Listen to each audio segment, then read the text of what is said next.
నమస్తే, నేను Kavitha. Welcome to I dream news. Telangana hot favourite గా మారుతోంది. పార్లమెంట్ ఎన్నికల బరిలో నిలవడానికి జాతీయ నాయకులంతా హైదరాబాద్ వైపు, అందులోనూ పర్టికులర్గా తెలంగాణ వైపు చూస్తున్నారా అంటే అవుననే సమాధానం వస్తోంది. Congress party political action committee కూడా ఏకగ్రీవ తీర్మానం చేసి ఖర్గేకు పంపించారు, సోనియా గాంధీని తెలంగాణ నుంచే పార్లమెంటు బరిలో నిలపాలని. దీంతో పాటుగా హైదరాబాద్ పార్లమెంటు స్థానంపై బీజేపీ, కాంగ్రెస్ కూడా కన్నేసినట్టు తెలుస్తోంది. మరోవైపు బీజేపీ నుంచి ప్రధానమంత్రి నరేంద్ర మోదీ కూడా తెలంగాణ బరిలో హైదరాబాద్ నుంచి నిలుస్తారు అనే మాట వినిపిస్తోంది. ఇక కేసీఆర్ కూడా పార్లమెంటుకు వెళ్ళడానికి మెదక్ నుంచి పోటీ చేస్తారని వినిపిస్తోంది. ఈ నేపథ్యంలో రాబోయే పార్లమెంటు ఎన్నికలు హాట్ గా ఉండబోతున్నాయి. జాతీయ నాయకులు, ప్రధానమంత్రుల స్థాయి అభ్యర్థులతో పాటుగా ప్రధానమంత్రులు, మాజీ ముఖ్యమంత్రులు అందరూ ఎందుకు తెలంగాణ మీద ఫోకస్ పెట్టారు. ఇదే డిస్కషన్లో పార్టిసిపేట్ చేస్తున్నారు. మనతో పాటుగా ఉన్నారు బీఆర్ఎస్ లీడర్ దూదిమెట్ల బాలరాజు యాదవ్ గారు, అలాగే కాంగ్రెస్ అధికార ప్రతినిధి భవానీ రెడ్డి గారు. నమస్తే. సో బాలరాజు గారు, మీతోనే స్టార్ట్ చేస్తాను. ఎందుకని తెలంగాణ ఇంత హాట్ ఫేవరెట్ గా అయిపోయింది? గతంలో ఎప్పుడు ఇంత దృష్టి పెట్టలేదు తెలంగాణ మీద. కవిత గారు, నా ముందుగా మీకు నమస్కారం. అదేవిధంగా ఐ డ్రీమ్ ప్రేక్షకులకి, ప్యాన్ లో ఉన్న పెద్దలు, మా అక్కగారు భవాన్ రెడ్డి గారికి, అదేవిధంగా విజయ్ కుమార్ గారికి నమస్కారం. శుభాకాంక్షలు వారికి. ఎందుకంటే తెలంగాణ ప్రభుత్వం అంటే తెలంగాణ ఉద్యమంలో భాగస్వామ్యమై కాంగ్రెస్ పార్టీలో కొనసాగుతూ ఇప్పుడు అధికారం వచ్చింది కాబట్టి ఈ యొక్క ప్రభుత్వంలో భాగస్వామ్యం వారు దొరకాలని, వారి ఆలోచనలు కూడా ఈ యొక్క కాంగ్రెస్ ప్రభుత్వం తీసుకోవాలని నేను కోరుకుంటాను. వారికి హార్ట్లీ కంగ్రాచులేషన్. అదే కవిత గారు, నేను ఏమంటున్నానంటే తెలంగాణ ఉద్యమంలో అప్పుడే ఆ టాపిక్ గా మారింది తెలంగాణ వాస్తవానికి. ఎందుకంటే 1948 తర్వాతకి తెలంగాణ సాయుధ పోరాటం అనేది ఈ దేశంలోనే కేరళలో జరిగినటువంటి సాయుధ రైతాంగ పోరాటానికి ఇది ఒక ప్రేరణ అంటున్నాను నేను. ఈ రాష్ట్రంలో జరిగినటువంటి ఈ ఉద్యమంలో తెలంగాణ సాయుధ పోరాటం కేరళ రైతాంగ పోరాటానికి, చైనా సంబంధించినటువంటి విప్లవానికి కూడా ఇది ప్రేరణ అంటున్నాను నేను. అంటే తెలంగాణ అంత ఈజీ కాదు, మొదటి నుంచి కూడా చాలా పెద్దదిగా మనం మాట్లాడవచ్చు. ఆ తదనంతరం వందే మాతర ఉద్యమం చూసుకుంటే ఉస్మాన్ సిటీ లాంటి ప్రాంతంలో చాలా మంది వందే మాతర ఉద్యమంలో పాల్గొనడం కావచ్చు, అదేవిధంగా స్వాతంత్రోద్యమ పోరాటం కావచ్చు తెలంగాణ ప్రాంతంలో జరిగింది. అదే క్రమంలో అప్పుడు బూరుగుల రామకృష్ణారావు గారు ముఖ్యమంత్రిగా ఉండి ఏదైతే 52 నుంచి 50 ఏదైతే జరిగినటువంటి 40 నుంచి 52 వరకు ఏదైతే ఉందో, తర్వాత 52 నుంచి సపరేట్ గా హైదరాబాద్ ముఖ్యమంత్రిగా ఉన్నటువంటి ఏదైతే చరిత్ర ఉందో, తర్వాత నాలుముల్కి ఉద్యమం ఉన్నదో, ఆ తర్వాత 1969లో తెలంగాణ ఉద్యమం ఉన్నదో, అవన్నీ కూడా తెలంగాణ ఉద్యమాలకు, తెలంగాణ సంబంధించిన పోరాటాలకు ఒక ఎప్పటి నుంచి కూడా కేంద్రంగా ఉంది. కాబట్టి తెలంగాణ భారతదేశంలో ఎప్పుడైనా కూడా సపరేట్ గా ఉంది. ప్లస్ నిజాం పరిపాలన ఉన్నప్పుడు కూడా అతి ధనికమైనటువంటి స్టేట్ గా ఏదైతే రాజ్యంగా ఉంది నిజాం స్టేట్ ఉన్నప్పుడు హైదరాబాద్ రాజ్యం అనేది. అదే క్రమంలో కోహినూర్ వజ్రం లాంటి అన్ని కూడా ఇక్కడి నుంచి ఉన్నవి అనేటువంటి చరిత్ర చెప్తా ఉంది, మనం చూడకపోయినా చెప్తా ఉంది. కాబట్టి నిజాం ఉన్నప్పుడు అనేక రకాల భవనాలు, ఈ రోజు ఉన్నటువంటి ఉస్మానియా ఆసుపత్రి కావచ్చు, లేకపోతే ఇప్పుడు మనం ఉన్నటువంటి తెలంగాణ అసెంబ్లీ కావచ్చు, అనేక కట్టడాలకు ఇది నిలయంగా ఉన్నది. చాలా చారిత్రక కట్టడాలు, ప్లస్ ధనికమైనటువంటి ప్రాంతంగా ఉండే హైదరాబాద్ ప్రాంతంగా ఉండే పోరాటాలకు ఉన్నది, గ్రోత్ లో మరి డెవలప్మెంట్ లో ఉంది. అదేవిధంగా చారిత్రాత్మకమైనటువంటి కట్టడాలు, చారిత్రాత్మక సందర్భాలకు హైదరాబాద్ అనేది, తెలంగాణ అనేది ఉన్నది. కాబట్టి అటువంటి తెలంగాణ ఉద్యమానికి నాయకుడుగా, అంటే పడిలేచినటువంటి కిరటంలా, ఒక పడిలేచిన ఫినిక్స్ పక్షిలా తెలంగాణ ఎప్పుడు కింద పడుతూ పైకి లేస్తా ఉన్నది. తెలంగాణ ఉద్యమ ఆకాంక్ష కోసం, తెలంగాణ రాష్ట్రం సపరేట్ కోసం, వాస్తవానికి ప్రత్యేకంగా ఉన్నటువంటి తెలంగాణ ప్రాంతాన్ని ఎప్పుడైతే ఆంధ్రాలో కలిపిర్రో, ఎప్పుడైతే హైదరాబాదు రాష్ట్రాన్ని తీసుకెళ్లి ఆంధ్రాలో ఎప్పుడైతే కలిపిర్రో, ఆంధ్రాలో కలిపినప్పుడు వద్దని చెప్పేసి ఇక్కడ చెప్పినారు. తెలంగాణ ప్రాంతం ఉన్నటువంటి బురుగుల రామకృష్ణారావు గారు కావచ్చు, ఉన్నటువంటి కేవీ రంగారెడ్డి గారు, అదేవిధంగా చాలా మంది నాయకత్వం వ్యతిరేకించింది. కానీ అప్పుడు ఉన్నటువంటి కాంగ్రెస్ పార్టీ ప్రభుత్వం మెడలు ఉంచి హైదరాబాద్ ఇక్కడ అంటే విమానాశ్రయం నుంచి ఢిల్లీకి పోయేటప్పుడు బురుగుల రామకృష్ణారావు చెప్పినారు మాకు ఇష్టం లేదని చెప్పినారు. కానీ మళ్ళీ తర్వాత వచ్చేటప్పుడు మేము అంగీకరించాల్సి వచ్చిందని చెప్పినారు ఆ రోజు ఉన్నటువంటి ముఖ్యమంత్రి గారు, హైదరాబాద్ ముఖ్యమంత్రి. కాబట్టి నేనేమంటే ఈ రెండు అంశాలని బేరేజ్ వేసుకొని డెఫినెట్ గా తెలంగాణ చారిత్రాత్మకమైనటువంటి నేపథ్యం ఉన్నది. కాబట్టి ఈ తెలంగాణ రాష్ట్రం సపరేట్ గా ఉండే, ఎందుకు ఇలా కలిపిన ప్రజల ఆకాంక్ష ఉన్నది. కాబట్టి అనేక సార్లు ఉద్యమాలు పడిలేచినాయి. 1969లో జరిగిన ఉద్యమం కావచ్చు, అదేవిధంగా 56 ఏదైతే కలిపినప్పుడు సిటీ కాలేజ్ ఏదైతే విద్యార్థులు నిరసన తెలిస్తే 7 విద్యార్థులు చనిపోవడం కావచ్చు, తర్వాత 71లో ఆంధ్ర ఉద్యమం జరిగినప్పుడు ఏదైతే 6 పాయింట్ ఫార్ములాను ఎందుకు అమలు చేస్తలేని ఆలోచన విధానం కావచ్చు, తర్వాత 1985లో కూడా ఎన్టీఆర్ వచ్చిన తర్వాతకి ఈ 610 జీవోను అమలు ఎందుకు చేస్తలేరు అనే ఆలోచన కావచ్చు. తర్వాత 1994 నుంచి 99 వరకు నక్సలైట్ ఉద్యమం ఏదైతే ప్రజా తెలంగాణ పేరుతో ఉద్యమాలు కావచ్చు. తర్వాత 2001లో కేసీఆర్ గారి నాయకత్వంలో తెలంగాణ రాష్ట్ర సమితి ఆవిర్భావం జరిగి తెలంగాణ ఉద్యమం కోసం ఎప్పుడైతే జరిగిందో అప్పుడు ఇంకొంత చారిత్రాత్మకంగా తెలంగాణకు దేశంలో ఒక పేరు వచ్చింది. అంటే కేసీఆర్ చూస్తే తెలంగాణ సింబల్ గా చూసేవారు. తెలంగాణ రాష్ట్రం అనే ఒక పేరు వచ్చింది. తదనంతరం తెలంగాణ రాష్ట్ర సమితి రాజకీయంగా చాలా ప్రాధాన్యత సంతరించుకొని రాజకీయంగా ఇన్ఫ్లుయెన్స్ చేయండి. మిగతా ఈ 2001 వరకు ఉద్యమాలే జరిగినాయి తప్ప రాజకీయ ప్రాధాన్యత జరగలేదు. ఒక్కసారి మర్రిచెన్నారెడ్డి గారి ఆధ్వర్యంలో అయితే తెలంగాణ ప్రజా సమితి ఎప్పుడైతే 14 పార్లమెంట్ స్థానాల్లో 11 స్థానాలు గెలిచినప్పుడు కొంత రాజకీయ ప్రాధాన్యత వచ్చింది. కానీ అప్పుడు మళ్ళీ కాంగ్రెస్ పార్టీ ఇందిరాగాంధీ గారి నాయకత్వంలో ఆ రోజు ఇందిరాగాంధీ స్ట్రాంగ్ గా ఉన్నారు కాబట్టి మళ్ళీ అప్పుడు మర్రిచెన్నారెడ్డి గారిని ఆశ చూపి అప్పుడు తెలంగాణ ఉద్యమాన్ని అణచేయగలిగింది. కానీ కేసీఆర్ గారి మాత్రం ఎట్టి పరిస్థితుల్లో లొంగ తీసుకోలేకపోయింది. అరుణ ప్రభుత్వాలు కానీ కాంగ్రెస్ ప్రభుత్వం కానీ కేసీఆర్ గారి యొక్క స్ట్రాటజీలో, కేసీఆర్ గారి రాజకీయ చాణక్యంలో కేసీఆర్ గారి ఆకాంక్ష ఒక్కటే ఉండే, తెలంగాణ రాష్ట్రం రావాలనే ఆకాంక్ష ఉండే. కాబట్టి కేసీఆర్ గారు లొంగ తీసుకోలేకపోయారు. కాబట్టి ఇలా కేసీఆర్ అనే ఒక కేంద్ర బిందువు తెలంగాణ రాష్ట్ర ఆవిర్భావానికి పురుడు పోసినటువంటి ఆవిర్భావ కేంద్ర బిందువు అని నేను చెప్తా ఉన్నాను ఐ డ్రీమ్ ద్వారా. కాబట్టి కేసీఆర్ లాంటి నాయకుడు ఈ తెలంగాణ రాష్ట్రంలో పుట్టకపోతే, కేసీఆర్ లాంటి రాజకీయ చాణక్యం ఉన్నటువంటి, ఎందుకంటే మేడం నేను ఒక ఐ డ్రీమ్ ద్వారా స్పష్టంగా చెప్పాలి, రాజకీయాల్లో వారొక చోటు ఉండొచ్చు, నేను ఒక చోటు ఉండొచ్చు, రేపు ఇక్కడ బీఆర్ఎస్ పార్టీ నేను ఉన్నాను. కానీ నేనేమంటున్నంటే కేసీఆర్ అనే నాయకుడు కాక తెలంగాణ ఉద్యమ జెండాను ఎత్తుకోకపోతే ఇలా తెలంగాణ రాష్ట్రం ఆవిర్భవించేదా అని అనిపిస్తుంది నాకు. ఒక డాక్టరేట్ గా చదువుకున్న విద్యార్థి నాయకుడు నేను అంటా ఉన్నా. కాబట్టి ఆవిర్భవించేదా అన్నప్పుడు భవానీ రెడ్డి గారు అంటారు మేము ఇచ్చాం కాబట్టి, మీరు తెచ్చింది కాదు మేము ఇచ్చాం కాబట్టి అంటారు. బట్ ఇక్కడే అతి కీలకంగా ఉండేది ఏంటంటే ఎందుకని హైదరాబాద్ మీద తెలంగాణ మీద ఇప్పుడు ఇంత ఫోకస్ అనేది పెట్టుకున్నారు 10 ఏళ్ల తర్వాత మూడోసారి జరుగుతున్న ఎన్నికల మీద? ఒక భవానీ రెడ్డి గారి దగ్గర ఏదో ఆన్సర్ ఉంది. ఇక ఇంతగానం మాట్లాడితే ఇక మాకు ఇవ్వకపోతే కష్టము. సరే సోదరుడు అవునన్నా కాదన్నా ఉద్యమ సహచరుడు, ఉద్యమంలో చాలా గట్టిగా పనిచేసిండు, 10 ఏళ్ళు అవకాశం వచ్చింది, పాలించిండ్రు అంతే కదా. జనాలకు అనుకున్న అన్ని వాళ్ళు ఇచ్చిన హామీలన్నీ నెరవేర్చలేదని చెప్పి తీసి పక్కన పెట్టిండ్రు. ఇంకా తర్వాత మళ్ళా ఏదో ఈయన లేకపోతే అది లేదు, అది లేకపోతే ఇది లేదు, ఏమో ఉంటది పాట ఉంటది చూడు, చెవులకు గంటీలు లేకుండా నా ముసలోడు ఉండగా గిట్లుంటాను అన్నట్టు. ఇంకా ఆయననే లేకపోతే ఇది లేదని అవన్నీ ఎందుకు చెప్పుండ్రి. మనం ఏంటంటే ఆచరణకు సాధ్యం కాని హామీలన్నీ ఇచ్చిండ్రు, అదొకటి. అవి ఏవి కూడా మనం నెరవేరలేదనేది అది అందరికీ తెలుసు. సో అదొకటి. ప్లస్ కాంగ్రెస్ కల్పించిన హోప్ ఒకటి, జనాలకి చాలా బాగా తీసుకెళ్లగలిగినాం. 6 గ్యారంటీలు ఏవైతున్నాయో మా పథకాలు అవి జనాలకు చెప్పగలిగినాం, జనాలను మెప్పించగలిగినాం. అదొకటి. వైఫల్యాలు కూడా ఇప్పుడు ఇచ్చిన హామీలు నెరవేర్చకపోవడం ఒకటైతే, రెండోది వైఫల్యాలు మనం చూసినాం. Medigadda, 10th exams, inter exams, ఆఖరికి టీఎస్పీఎస్సీ లీకేజ్లు, నిరుద్యోగులకు ఉద్యోగాలు ఇవ్వలే, ఇవన్నీ కూడా వైఫల్యాలు అవన్నీ. సో ప్రభుత్వ వైఫల్యాలు, హామీలు నెరవేర్చకపోవడం, వెరసి టిఆర్ఎస్ ఓడిపోవడం.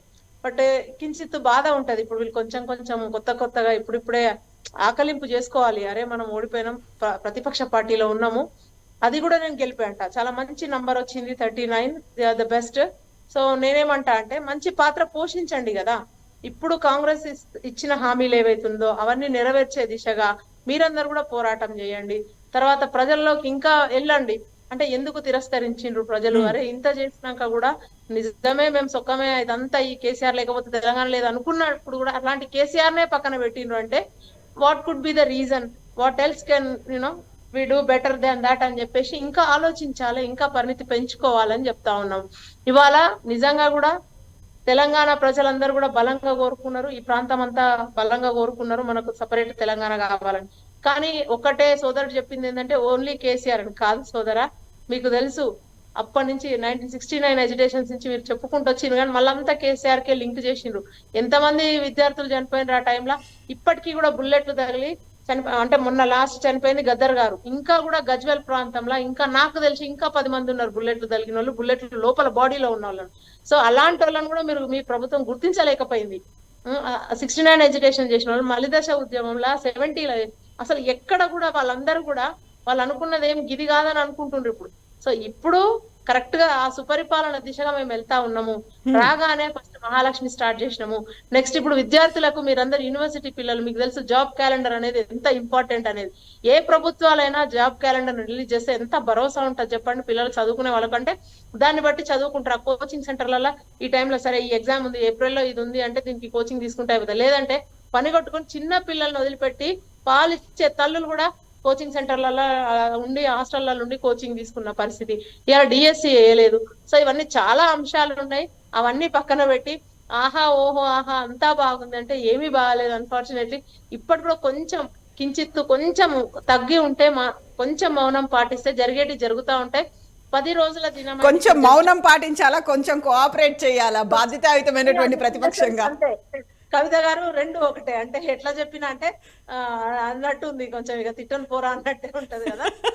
కించిత్తు ఓపిక పడితే అన్ని అనుకున్నట్టు జరుగుతాయి. అవకాశం ఇవ్వండి అనే చెప్తున్నాం. కొన్ని రోజుల వరకు కొంచెం సమయం ఇవ్వండి అనే చెప్తున్నాం. అట్లా అని జాప్యం చేసింది కూడా ఎక్కడ లేదు.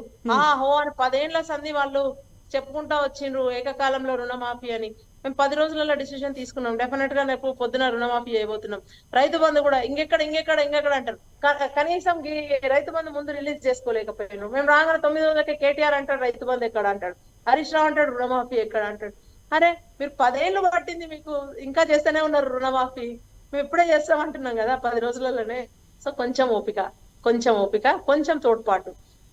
డెఫినెట్లీ మీరు కూడా ప్రశ్నించాలి. కరెక్ట్ గా ఏదైనా పాలసీలలో లోపం ఉంటే ప్రశ్నించాలి. ఇప్పుడు చూడండి తలా తోక లేనట్టుగా పరువు తీసుకుంటుండ్రు. ఇప్పుడు కేటీఆర్ హరీష్ రావు వదిలేస్తే కవిత కూడా మండలిలో మాట్లాడితే ఆమె ఏమంటది, మేడిగడ్డకు ఎందుకు పోతారు మీరు, అదేమన్నా టూరిస్ట్ స్పాట్ అని మాట్లాడుతుంది. మీకు అందరికి తెలియకపోతే మొత్తం ఛానల్స్ కి నేను రికార్డ్ పంపిస్తా. బస్సులు పెట్టి కాన్స్టిట్యున్సీ వైజ్ గా జర్నలిస్టులను కానీ, మేధావులను కానీ, ప్రజా సంఘాల లీడర్లను కానీ మా కాళేశ్వరం చూద్దురండి, చూతం రారండి అని చెప్పి తీసుకెళ్లిన రోజులు ఉన్నాయి. అప్పుడు మా బాహుబలి మోటార్లు చూడండి, మా పంపులను చూడండి. మరి అప్పుడు ఎందుకు ఏమని తీసుకెళ్ళిండ్రు మీరు? అప్పుడైతే అది టూరిజం స్పాట్ అని కాదు కదా. అంటే సో అదే ఉద్దేశంతో ఇప్పుడు కూడా ఒక ప్రాబ్లం వచ్చింది అక్కడ. మొన్న ఎలక్షన్ లో వీళ్ళు ప్రచారం చేస్తూ ఏమని చెప్పిండ్రు, మేడిగడ్డ వాళ్ళు మళ్ళా పునర్నిర్మాణం ఆ పిల్లర్లు ఏవైతున్నాయో మొత్తం వాళ్ళే కాస్ట్ తోని రీకన్స్ట్రక్ట్ చేసి ఇస్తారు మనకు, మనం ఇచ్చిన టెండర్ ఎవరికైతే ఇచ్చినామో వాళ్ళు అని చెప్పిండ్రు. సో ఇప్పుడు ఏమంటున్నారు, మాకు సంబంధమే లేదు, మేము కట్టబోము అంటున్నారు. అంటే మరి ఎవరిని ఫిక్స్ చేయాలి, హూ ఇస్ ద కల్ప్రిట్? అంటే టెండర్ పిలిచినోన్నా, టెండర్ తీసుకున్నోన్నా, కట్టినోన్నా, కూలీలనా, మరి ఎవరినో సో తెలంగాణలో కాంగ్రెస్ ప్రభుత్వం ఏర్పాటు చేసిన 15 రోజుల్లోనే ఇమ్మీడియట్ గా పార్లమెంట్ ఎన్నికలకు వెళ్తే బాగుంటుంది, ఇక్కడ నుంచి సోనియా గాంధీని బరిలోకి దింపితే బాగుంటుంది అనే ఆలోచన వచ్చిందా? ఇదే ప్లస్ అవుతుంది అనుకుంటున్నారా?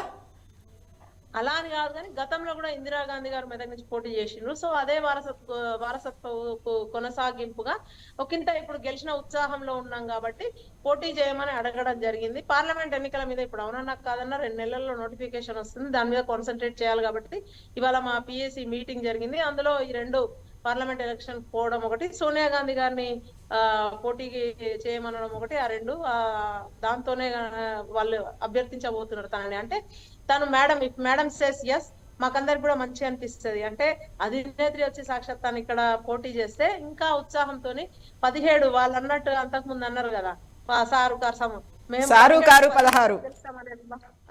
మేము అవన్నీ ఎందుకు చెప్పాలి, వాళ్ళని నేను ఎందుకు ప్రొపగండా ఇవ్వాలి, మళ్ళీ పబ్లిసిటీ చేయాలని చెప్పి ఆగిన మీరు అనేసిండ్రు.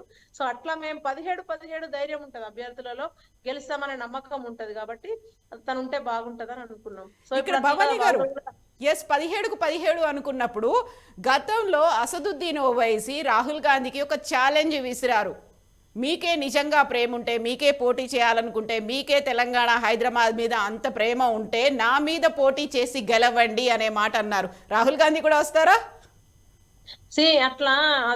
అట్లా మాట్లాడిండ్రు. కానీ మొన్న ఏమైంది చూడండి, 2,000 ఓట్లతోనే, అంటే 2-3 చోట్ల వాళ్ళు ఈసారి అదేదో సాగు తప్పి కన్ను లొట్టబోయినట్టు గెలిచిండ్రు. కానీ ఇంకొంచెం టైం గాని ఉంటే వాళ్ళు అనుకున్న నేమ్ రాకపో 4కే పరిమితం అయ్యేటోళ్ళు ఏఎం సోదరులు. సో అట్లా అన్ని ఒక్కసారి ఉండవు, ఒక్కోసారి అటు ఇటు అన్ని జరుగుతూ ఉంటాయి. ప్రజలు సుదీర్ఘ కాలంగా వాళ్ళని పాలించమని ఇస్తే ఏం మారింది? ఇప్పుడు ఓల్డ్ సిటీకి పోతే మీకు అర్థమవుతుంది, అసలు అక్కడ ఉండలేని పరిస్థితి, దుర్భరమైన జీవితం. అంటే education, school drop out rate అవన్నీ చూస్తూ ఉంటాయి, girl child marriages, human trafficking, women trafficking చూసినరా, ఎక్కువ గల్ఫ్ మిడిల్ ఈస్ట్ దేశాలకు పోయేటన్ని కూడా ఆ ఓల్డ్ సిటీ అక్కడి నుంచే పోతా ఉంటాయి. అంటే మరి వాళ్ళే గనక మంచి పాలకులు అయితే, వాళ్ళే గనక మంచి చేస్తే అవన్నీ ఉండవు కదా మేము అనేది. సో పోటీ చేస్తారా మరి? యా చెప్పండి. రాహుల్ గాంధీ వస్తున్నారా? హైదరాబాద్ నుంచి పోటీ చేస్తారా? అంటే ఆల్రెడీ ఇక సోనియా గాంధీ గారు వస్తున్నారు. ఒకవేళ కన్ఫర్మ్ అది మీరు ఈ రోజు అయితే లేఖ రాసి పంపించారు, ఒక తీర్మానం చేశారు ఏకగ్రీవంగా, పిఏసి ఒక డెసిషన్ తీసుకొని ఖర్గేకి పంపించింది, అది కన్ఫర్మా? గ్రీన్ సిగ్నల్ వచ్చిందా? అంటే మేము అడిగినాము, అంటే మా వాళ్ళు అడిగినారు, తను ఇట్స్ మేడమ్స్ డిసిషన్. మళ్ళీ అగైన్ పోటీ చేస్తారా చేయరా, అసలు ఎలక్ట్రల్ పాలిటిక్స్ కి దూరంగా ఉంటారా తను అనేది వాళ్ళ డిసిషన్. దాన్ని బట్టి ఎవరైనా చేయొచ్చు. అంతకుముందు ప్రియాంక గాంధీ గారిని కూడా అడిగినారు మా వాళ్ళు. So it's time for them to decide అనమాట. ఇట్స్ అట్లా. ఎస్, మనతో పాటుగా పొలిటికల్ అనలిస్ట్ ఉన్నారా, విజయ్ గారు జాయిన్ అయ్యారు. విజయ్ గారు గుడ్ ఈవినింగ్ అండి. సో ఎందుకని తెలంగాణ అనేది హాట్ ఫేవరెట్గా మారింది అనే దాంట్లో బాలరాజ్ గారు మాట్లాడారు, భవానీ రెడ్డి గారు మాట్లాడారు. మీకెందుకు అనిపిస్తుంది ఇప్పుడు అన్ని పొలిటికల్ పార్టీస్ పార్లమెంట్ ఎన్నికలకు సిద్ధం అవ్వాలి అనుకుంటే ఒకవైపు మోదీ మల్కాజ్గిరి నుంచి దిగుతారేమో, లేకుంటే సికింద్రాబాద్ నుంచో అని వినిపిస్తోంది. సోనియా గాంధీని తెలంగాణ నుంచి పోటీ చేయమని పిఎస్సి ఒక డెసిషన్ తీసుకొని ఖర్గేకి లెటర్ రాసింది. ఎందుకని ఫోకస్ తెలంగాణ మీద ఉంటుంది అనుకుంటున్నారు మీరు? ఒకటి, కాంగ్రెస్ పార్టీకి ఉన్నటువంటి ఫోకస్ వేరు, బీజేపీ ఉన్నటువంటి ఫోకస్ వేరు కనిపిస్తుంది.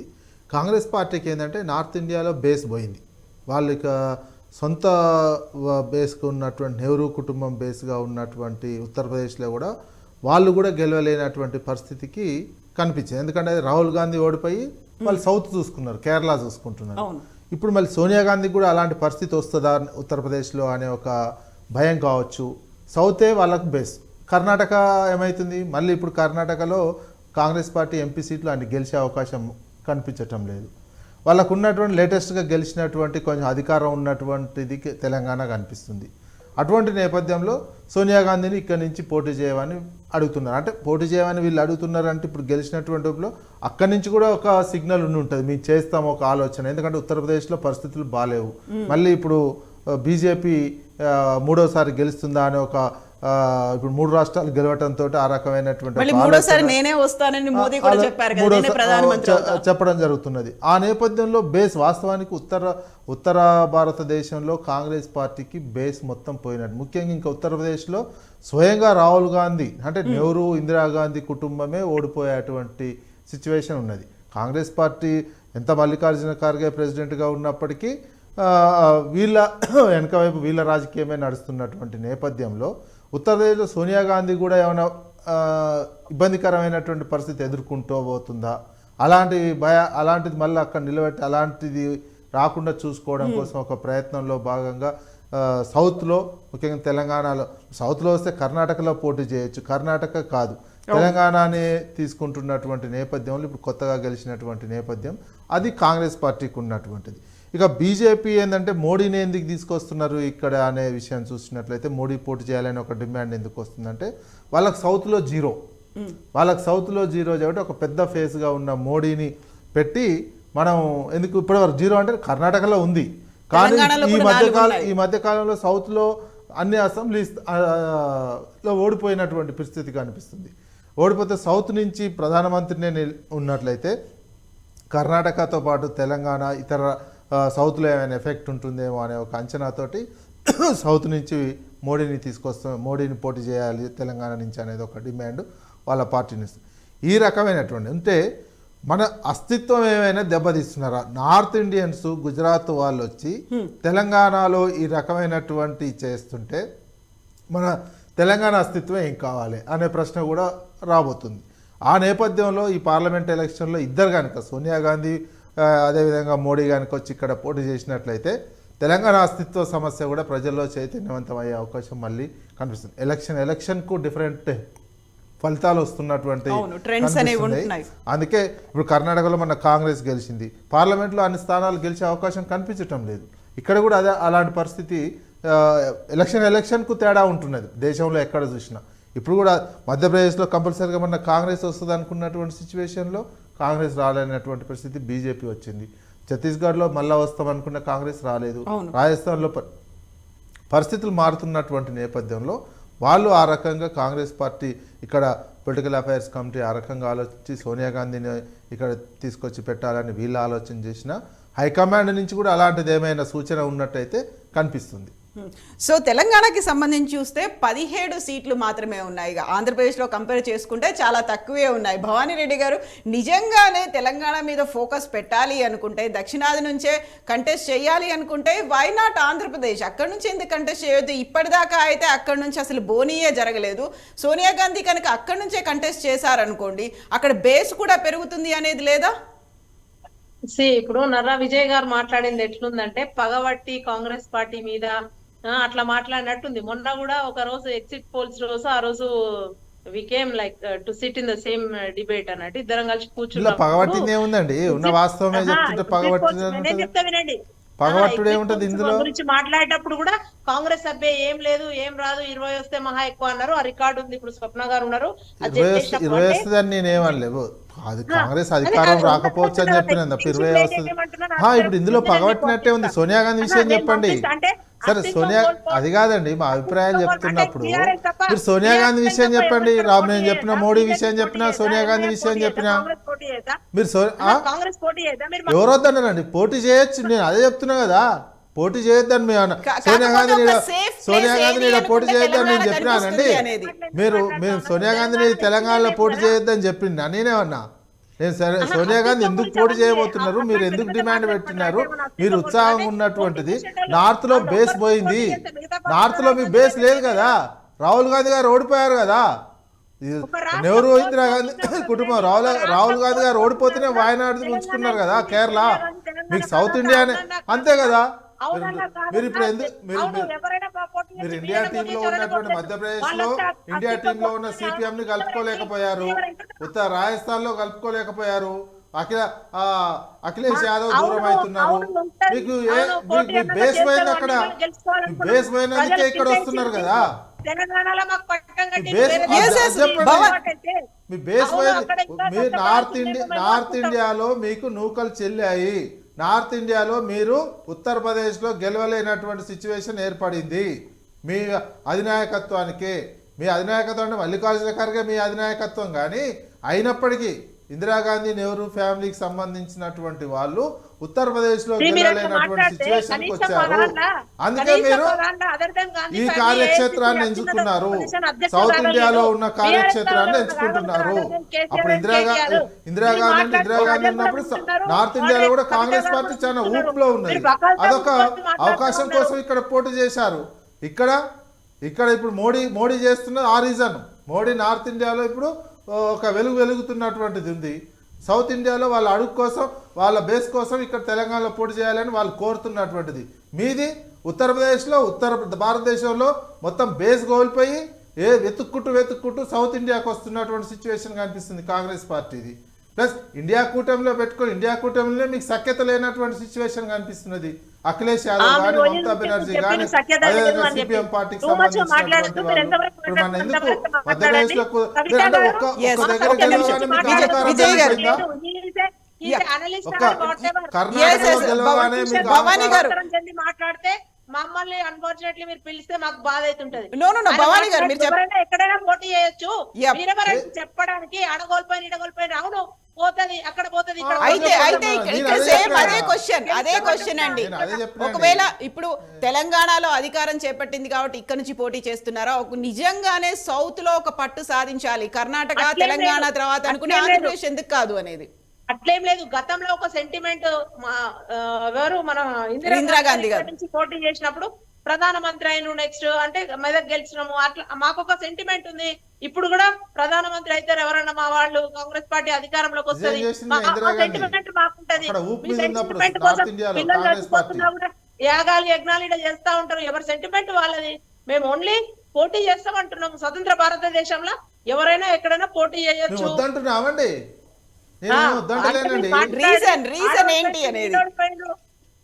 ఈడోడిపోయిన ఆడోడిపోయిన అంటే అవును, ఎన్నికలక పోతారు, పోటీ చేస్తారు. ఒక రాష్ట్రం పోతుంది, ఒక రాష్ట్రం వస్తుంది. కర్ణాటక వచ్చింది, తెలంగాణ వచ్చింది, ఛత్తీస్గఢ్ పోయింది, ఇట్స్ ఓకే. బట్ దక్షిణాదిన వాళ్ళకైతే అసలు రాష్ట్రాలే లేవు కదా. మేము అదే చెప్తున్నాం మేడం. నేను అదే చెప్తున్నా, బీజేపీకి లేవు. వాళ్ళు ఏం చేస్తున్నారు, ఎంట్రీ ఒక మోడీని ఇక్కడ పెట్టినట్లయితే ఊపు వస్తుంది. సౌత్ ఇండియాలో కొన్ని ఎక్కువ సీట్లు ఎక్కడైనా కర్ణాటక కాకుండా మిగతా చోట్ల ఏమైనా ఎక్కువ సీట్లు వస్తాయి అనేది వాళ్ళు.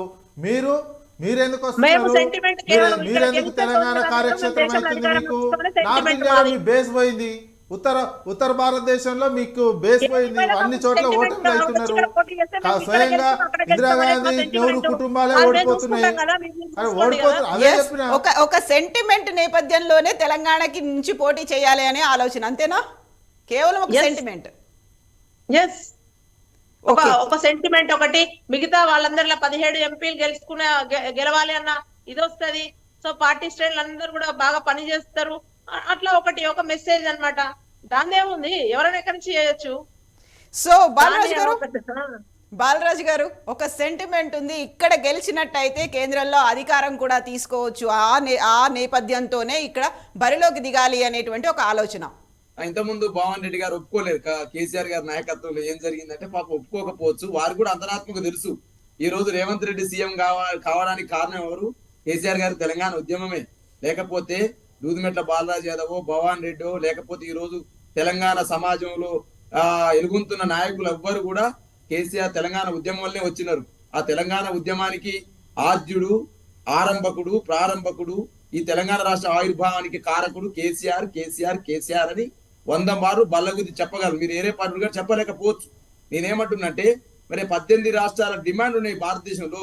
ఎందుకు మిగతా రాష్ట్రాలు రాలేకపోయినవి? ఉత్తరాంచల్, పూర్వాంచల్, కర్ణాటకలో చాలా ప్రాంతాలు, అదేవిధంగా మహారాష్ట్రలో చాలా ప్రాంతాలు, అదేవిధంగా చాలా ప్రాంతాలు కూడా రాష్ట్రాల డిమాండ్ ఉన్నాయి భారతదేశంలో. ఎందుకు ఆ రాష్ట్రాలు సాధించలేకపోయినాయి? కాబట్టి కేసీఆర్ గారి చాణక్యం, తెలంగాణ ఉద్యమం వారు నడిపిన తీరు ఈ తెలంగాణ రాష్ట్ర ఆవిర్భావానికి నాంది పలికింది. ఆ తెలంగాణ రాష్ట్ర ఆవిర్భావంలో మొదటిసారి ప్రజలు కేసీఆర్ నాయకత్వానికి అప్పచెప్పినారు. ఆ తదనంతరం జరిగినటువంటి ఏదైతే 3వ శాసనసభ ఎలక్షన్స్ లో కాంగ్రెస్ పార్టీ ఏదైనా చేస్తుందేమనేటువంటి వారు ఇచ్చిన గ్యారంటీల ప్రకారం వారికి అప్పచెప్పినారు. వారి పరిపాలన కొనసాగించి ప్రజల మన్నలు పొందితే అంతకంటే ఏం లేదు. కానీ ఈ 7-8 రోజులలో వారు ఇచ్చినటువంటి ఏదైతే ఉందో, మొదటి తప్పు ఏం చేసినారంటే 9వ తారీఖు రోజు సోనియా గాంధీ జన్మదినం రోజు ఏదైతే ఆ రోజు తెలంగాణ రాష్ట్రాన్ని ప్రకటించినటువంటి చిదంబరం గారి ప్రకటన ఎట్లయితే మళ్ళీ డిసెంబర్ 23, 2009లో ఎట్లయితే వెనకకి తీసుకున్నారో ఆ విధంగానే మళ్ళీ అదే చేసిరు కదా. డిసెంబర్ 9వ తారీఖు రోజు సోనియా గాంధీ జన్మదినం రోజు రుణమాఫీ పైన సంతకం పెడతామన్నది, పెట్టిర్రా? అదే విధంగా డిసెంబర్ 9వ తారీఖు రోజు మా మొదటి సంతకం రైతు భరోసా నిధుల మీద పెడతారు, పెట్టిర్రా? అదే విధంగా మీరు తెలంగాణ ఉద్యమానికి బ్రాండ్ అంబాసిడర్ కేసీఆర్ ని శంకించే ముందు అమరవీరుల స్థూపానికి మీరు అలంకరణ చేసిర్రా? అయితే బాలరాజు గారు ఇంకా 23 కూడా రాలేదు కదా, మీరు గతంలో చెప్పినట్టుగా. బాలరాజు గారు ఇంకా 23 కూడా రాలేదు, కరెక్ట్ గా 15 రోజులు కూడా కాలేదు కదా ప్రభుత్వం వచ్చి. ఇప్పుడు వాళ్ళని కార్యక్రమాల గురించి అడుగుతలే. తెలంగాణ ఉద్యమానికి బ్రాండ్ అంబాసిడర్ కేసీఆర్ అని చెప్పడానికి నిదర్శనాలు చెప్తా ఉన్నా. మీ ముఖ్యమంత్రి రేవంత్ రెడ్డి ఎందుకు అమరవీరుల స్థూపం దగ్గరికి పోలేడు? మా ముఖ్యమంత్రి కేసీఆర్ 2014లో ఎందుకు అమరవీరుల స్థూపానికి అలంకరణ చేసిండు, అమరవీరుల స్థూపానికి నివాళులు అర్పించిండు? మీ ముఖ్యమంత్రి రేవంత్ రెడ్డి 8 రోజులు ప్రజా దర్బార్ పెడతామన్నాడు, ఎందుకు 2 రోజులకు కుదించిండు? మరి మీ ముఖ్యమంత్రి రేవంత్ రెడ్డి. సో బాలరాజు గారు మీరన్నట్టుగా ఇవన్నీ కీలకమైన అంశాలు కాబోతున్నాయా? ఒక 90 రోజులు అనుకుందాం పార్లమెంట్ ఎన్నికలకి, ఈ కీలక అంశాలన్నీ ముందుకొస్తాయా, లేకుంటే కాంగ్రెస్ కి అదొక టఫ్ టైం అనుకుంటున్నారా?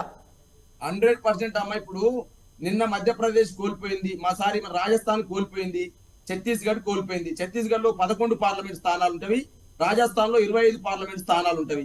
అక్కడ కోల్పోయారు. దేశవ్యాప్తంగా కాంగ్రెస్ పార్టీకి ఈ రోజు ఉన్నటువంటి పార్లమెంటు స్థానాలు అధికారంలో హిమాచల్ ప్రదేశ్ లో 4 పార్లమెంట్ స్థానాలు, తెలంగాణలో 17 పార్లమెంట్ స్థానాలు, కర్ణాటకలో 28 పార్లమెంట్ స్థానాలు. అంటే వారు అదేవిధంగా పాండిచ్చేరిలో 1 పార్లమెంట్ స్థానం. మొత్తం వీరు దేశమంతా 543 పార్లమెంటు స్థానాలు ఉంటే వీరు అధికారం ఉన్నటువంటి రాష్ట్రాల్లో ఉన్న పార్లమెంటు స్థానాల సంఖ్య 50 మాత్రమే. చూడండి, మీరు 543లో వీరు అధికారంలో రాష్ట్రాలు వీరు పోటీ ఇచ్చే స్థానాలు 50 మాత్రమే. కాబట్టి నేనేమంటుందంటే వీళ్ళకు ఉత్తరప్రదేశ్ లో స్థానం లేదు, మిగతా ఏదైతే ఈశాన్య రాష్ట్రాల్లో వారికి స్థానం లేదు, అదే విధంగా మధ్య భారతదేశంలో వీళ్ళకి స్థానం లేదు. కాబట్టి అంతో ఇంతో అధికారం ఉన్నట్టు కర్ణాటకలో ఆల్రెడీ ఎదురుగాలి వీస్తా ఉంది. కాబట్టి తెలంగాణలో పోటీ చేస్తే గెలుస్తామనే భావనతో పోటీ చేస్తుంది తప్ప ఊపొచ్చేది లేదు, ఏమి లేదు. సెంటిమెంట్ కూడా లేదా? ఆ? సెంటిమెంట్ కూడా లేదా? కాంగ్రెస్ చూడట్లేదా? ఎందుకు వస్తుందమ్మా ఇప్పుడు తెలంగాణ సెంటిమెంట్? తెలంగాణ అంబాసిడర్ కేసీఆర్ అమ్మా, కేసీఆర్ అంబాసిడర్ రాసి పెట్టుకోండి. ఎవరైనా అధికారం వచ్చి ఇక్కడ తెలంగాణ రాష్ట్ర సమితి, భారత రాష్ట్ర సమితి మాత్రమే తెలంగాణ సెంటిమెంట్ కు బ్రాండ్ అంబాసిడర్ అంటున్నా నేను. అయితే రాసి పెట్టుకోండి. ఏ రాజకీయాల్లో ఉండొచ్చు, నేను ఎప్పుడైనా మాట్లాడుతుంది చెప్తాను ఓపెన్ గా. తెలంగాణ సెంటిమెంట్ కైనా, తెలంగాణ ఉద్యమానికైనా, తెలంగాణ అస్తిత్వానికైనా, తెలంగాణ ఆకాంక్షలకైనా, తెలంగాణ ఆత్మకైనా, తెలంగాణ అప్పులకైనా, తెలంగాణ మాత్రమే బ్రాండ్ అంబాసిడర్. 100% ఎవరు ఒప్పుకున్నా ఒప్పుకోకపోయినా చెప్తా ఉన్నాం. కాబట్టి వాళ్ళకు 50 స్థానాలు మాత్రమే, ఒకటి కర్ణాటక, ఒకటి తెలంగాణ, ఒకటి పాండిచ్చేరు, ఒకటి హిమాచల్ ప్రదేశ్ లో మాత్రమే 50 స్థానాల్లో పోటీ చేయగలుగుతా ఉన్నారు. ఇండియా కూటమి పెట్టేస్తే అఖిలేష్ యాదవ్ ఆల్రెడీ మధ్యప్రదేశ్ ఎలక్షన్ లో మాతో పొత్తు లేకుండానే ప్రకటించని చెప్పేసి వాళ్ళు ఎత్తుకపోయారు. పశ్చిమ బెంగాల్లో మమతా బెనర్జీ వచ్చే పరిస్థితి లేదు. బీహార్ లో నితీష్ కుమార్ వీళ్ళని నమ్మి పరిస్థితి లేదు. కాబట్టి వీళ్ళు ఎక్కడ సోనియా గాంధీ ఒకవేళ ఉత్తరప్రదేశ్ పోటీ చేస్తే ఓడిపోయే పరిస్థితి ఉంది. కాబట్టి తెలంగాణలో పోటీ చేసే ప్రయత్నం చేస్తున్నటువంటి ఆలోచన నేను ఏకీభవిస్తా ఉన్నా. రెండో అంశం, మోదీ కూడా ఇవాళ సికింద్రాబాద్ నుంచి వస్తా ఉన్నారు. మోదీ వచ్చే పర్పస్ వేరు, సోనియా గాంధీ వచ్చే పర్పస్ వేరు. ప్లస్ రాహుల్ గాంధీ వీరు ఏదో వాడు నమ్ముకొని ఏదో ఇప్పుడు కుక్కతో పట్టుకొని గోదావరి ఎదినట్టు ఇలా కాంగ్రెస్ పార్టీ రాహుల్ గాంధీని పట్టుకొని అధికారం వస్తుందంటే ప్రజలు నవ్వుకుంటా ఉన్నారు వారి యొక్క తెలివితేటలు చూసి. ఎందుకంటే మధ్యప్రదేశ్ లో అధికారం కోల్పోయినారు, రాజస్థాన్ లో వీళ్ళు అధికారం రాజస్థాన్ లో అధికారం కోల్పోయినారు. అదే విధంగా మన ఛత్తీస్గఢ్ లో అధికారాన్ని కోల్పోయినారు. మరి ఎందుకు కోల్పోయినారు? అక్కడ వీళ్ళు మమ్మల్ని అంటా ఉన్నారు కదా మంచి పరిపాలన చేయలేదని. రాజస్థాన్ లో 13 సార్లు లీకేజీలు అనే పేపర్లు, అక్కడ అవినీతి ప్రభుత్వం. అదే విధంగా రీసెంట్ గా ఒక స్కామ్ వచ్చింది దాంట్లో. మరి ఈ విధంగా అనేక రకాల స్కామ్లతోటి నిండిపోయిన కాంగ్రెస్ పార్టీ ఇలా ఇక్కడ ఉన్నటువంటి ఏదో తెలంగాణ సెంటిమెంట్ అని చెప్పినారా, లేకపోతే తెలంగాణ ఇచ్చినామన్నారా, లేదా 6 గ్యారంటీలు అమలు చేస్తామన్నారా, ఈ అంశాలు చెప్పినారు. మరి ఎందుకు ఇలా రైతు భరోసా నిధులు విడుదల చేయలేకపోయినారు? ఎందుకు రైతు రుణమాఫీ చేయలేకపోయినారు? అదే విధంగా ఎందుకు ఇలా బాలరాజు గారు భవానీ గారి ఆన్సర్ తీసుకుందాం. Have some water. గుక్క తిప్పుకోకుండా మాట్లాడితే థ్రోట్ ఇన్ఫెక్షన్స్ వస్తాయి. Have some water, I will explain you. నేనేం చెప్తున్నా అంటే, మరి ఆ రోజు ఇవన్నీ తెలియదా? సోనియా గాంధీ గారు ఆడ ఓడిపోయి ఇవన్నీ ఢిల్లీకి వెళ్ళి మొత్తం పటాలం పోయి కాలు మొక్కిన రోజు, అమ్మా సోనియమ్మ నువ్వు ఇయ్యకపోతే తెలంగాణ అనేది సాధ్యం కాదని అసెంబ్లీలో సభ సాక్షిగా 4 సార్లు కేసీఆర్ గారు అన్నప్పుడు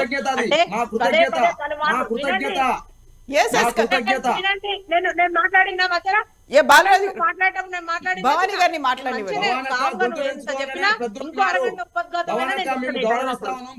బాలరాజు గారు భవానీ గారిని మాట్లాడి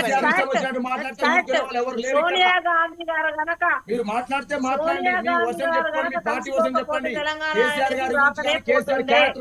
మాట్లాడితే ఊరుకునే వాళ్ళు ఎవరు లేరు ఇక్కడ. ఇవాళ చాలా మంది చరిత్రలో మాట్లాడి మీ సిద్ధాంతం మాట్లాడి, మీ విధానం మాట్లాడండి. బాలరాజు గారు మీరు కాసేపు మనం భవానీ గారికి టైం ఇద్దాం. ఆపరా? ఎస్ భవానీ గారు మీరు మాట్లాడండి. మీరు మాట్లాడటం నేను వినలే కదా. దేవుడు అది ఇది అంటా ఉంటే కూడా విన్నాం కదా, మీరు కూడా వినాలి కదా. సో ఇప్పుడు ఎంతసేపు చెప్పినా అదే చెప్తారు. చరిత్రలో చాలా మంది ఉన్నారు. ప్రొఫెసర్ జయశంకర్ లాంటి వాళ్ళను పక్కన పడేసిండు, ఆళ్ళ నరేంద్రను తొక్కేసిండు, విజయశాంతిని తొక్కిండు, ఆంజనేయ రెడ్డి గారు ఎక్కడో పోయిండు, కాదు ఎన్నయ్య గారు పోయిండు. అందరినీ తొక్కుకుంటూ లాస్ట్కి వచ్చి మొత్తం పక్కకు జరిపేసి కుప్ప మీద నేనే కూర్చున్న తెలంగాణ సాకారం అయ్యే టైంలో ఆయన చేసిన ఉద్యమం అందరికీ తెలుసు.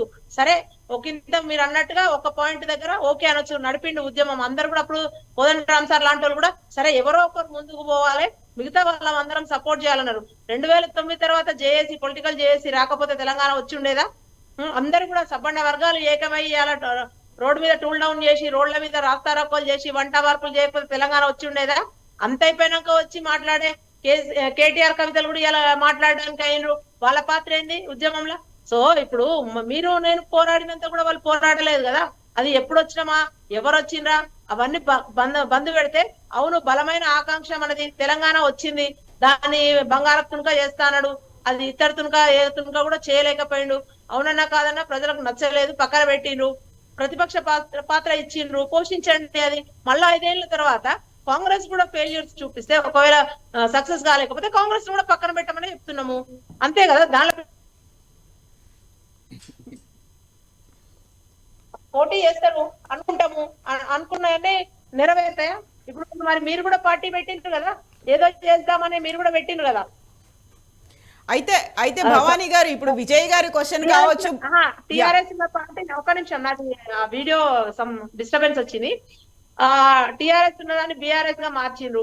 మరి మీరు ఏడేడ పోటీ చేస్తున్నారు చెప్పండి, మీరేడ పెడుతున్నారో చెప్పండి. ఇప్పుడు పోయి 600 కార్లు వేసుకొని పొద్దుమూకల మీ సీఎం మహారాష్ట్ర పోతుండే కదా, మరి ఆడ పోటీ చేస్తారా? ఇప్పుడు మీ ఏమన్నా ఉంటే మీ ఎజెండా మీరు చెప్పండి, మేము గిడ పోటీ చేస్తున్నామని చెప్పండి.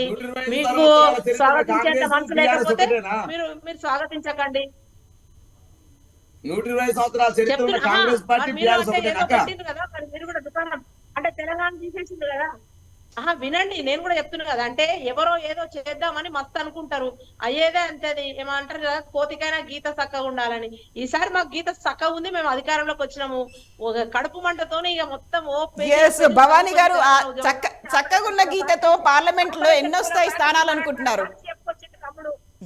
పట్టి పట్టుకొచ్చినట్టు యూనివర్సిటీకి వెళ్ళి పుస్తకం తెచ్చి మొత్తం చదివిండు తెలంగాణ ఉద్యమం అంతా. భవానీ గారు మొత్తం 2 నిమిషాలు మాట్లాడితే వినే ఓపిక లేకపోతే ఇంకేం చేయలేము. సో చక్కగా ఉన్న గీతతో తెలంగాణలో కాంగ్రెస్ పార్టీకి ఎన్ని సీట్లు వస్తాయి, పార్లమెంట్ స్థానాలు అనుకుంటున్నారు మీరు? డెఫినెట్ గా మేమైతే అనుకుంటున్నాము 17 పోటీ చేస్తాము, గట్టి పోటీనిస్తాము. 14, 13 అట్లా ఒక నంబర్ ఉంటది. మరి ఒకటేసారి 17 మేమేమో సారు కార్ 16 అని వాళ్ళలాగేమన్నా వాళ్ళంటేనేట మంచిగా ఉంటదట, 16 ఏమో వాళ్ళు గెలుస్తారట. మేము 16, 17 అంటేనేమో నవ్వుతున్నారు. ఇక చూడండి. సో ఆయన కొంచెం శాంతించాలని, ఆయనకు సంతోషపడాలని ఆ బాలరాజు గారి కోసమో లేకపోతే నర్రా విజయ్ గారి కోసమో 17 ఏమంటలేము, 1-2 వదిలేస్తాం తీయండి మిగతా. ఎందుకంటే అందులో కూడా ఉండాలి కదా, మన దగ్గర నుంచి సభలో వినిపించేటోళ్ళు, పెద్దల సభలో కూడా అక్కడ మాట్లాడేటోళ్ళు ఉండాలి కదా. సో మాట్లాడనియండి. ఢిల్లీలో కూడా పార్లమెంట్ లో బాగానే తెలంగాణ నుంచి మొత్తం మేమే మాట్లాడితే అంతా బాగుంది అనుకుంటారు. ఇక్కడి నుంచి కూడా ప్రతిపక్షం ఉండాలి కదా. సో డెఫినెట్ గా 2-3 గెలవండి, వద్దంటలేం. సో విజయ్ గారు ఇప్పుడున్నటువంటి పరిస్థితుల్లో ఇప్పటికిప్పుడు ఎన్నికలు జరిగినా లేదు ఒక 3 నెలల తర్వాత జరిగిన 90 రోజుల్లో జరిగిన ఎట్లా ఉంది పరిస్థితి అనుకుంటున్నారు తెలంగాణలో? ఈ పరిపాలన ఈ 3 నెలల కాలంలో ఈ కాంగ్రెస్ ప్రభుత్వం పాలించినటువంటి అంశాలు కూడా ఎఫెక్ట్ పడతాయి తెలంగాణ సమాజం మీద. ఎందుకంటే ఎన్నికల సమయంలో చెప్పినటువంటి హామీలు కావచ్చు, వీళ్ళు చెప్పినటువంటి ఉపన్యాసాలు కావచ్చు, ప్రజలు బాగా అబ్జర్వ్ చేసుకొని ఉన్నారు. ఆ నేపథ్యంలో వీళ్ళు 100 రోజులలో పెట్టుకున్నటువంటి అంశాలు కనుక వీళ్ళు పూర్తిగా సక్సెస్ అయినట్లయితే ఒక తిరుగుంటాయి ఫలితాలు. ఈ 100 రోజుల్లో వీళ్ళు పెట్టుకున్నటువంటి విఫలమయ్యారు అనుకోండి, వీళ్ళకి అనుకున్నటువంటి స్థానాలు వస్తాయా రావా అని చూడాల్సినటువంటి అవసరం అయితే ఉన్నది. మొత్తం వీళ్ళు పరిపాలించే అటువంటి అంశం మీద ఆధారపడి ఈ ఎన్నికలు కూడా ప్రభావం చూపుతాయి. ఎందుకంటే ఆశలు బాగున్నాయి ప్రజల్లో, ఒక రకమైనటువంటి ఆశలు, ముఖ్యంగా 2 లక్షల రుణమాఫీ కావచ్చు, అదేవిధంగా దళిత బంధుకు సంబంధించినటువంటిది కావచ్చు, అదేవిధంగా రైతు భరోసాకు సంబంధించినటువంటిది కావచ్చు, పెన్షన్లు 4,000 రూపాయలకు పెంచినటువంటిది కావచ్చు, 2,500 మహిళలకు, గ్యాస్ 500 రూపాయలకు. ఇవి చాలా మొత్తం సమాజంలో ఉన్నటువంటి ప్రజలందరికీ కూడా ఇవ్వాల్సినటువంటి అవసరం ఉంటుంది. ఎన్నికల మేనిఫెస్టోలోనూ గ్యారంటీ ఇచ్చినటువంటి వీళ్ళు 100 రోజులు టైం అడిగారు. ఈ 100 రోజుల టైంలో ఇవి మంచిగా పకడ్బందీగా ఇంప్లిమెంటేషన్ చేసుకోగలిగితే ఫలితాలు ఒక తీరుగా ఉంటాయి. లేదు తత్తరపాటు పడినా, ఇందులో ఏమాత్రం వెనకడుగేసినా ప్రజల్లో ఉండేటువంటి రియాక్షన్ వేరే ఉంటుంది. అది వేరే ఎలక్షన్కు తేడాగా వస్తున్నాయి. మన దగ్గర జరుగుతున్నటువంటి ఎలక్షన్స్ ఏంటంటే ప్రతి ఎలక్షన్కు ఒక రకమైనటువంటి ఫలితాలు వస్తున్నాయి.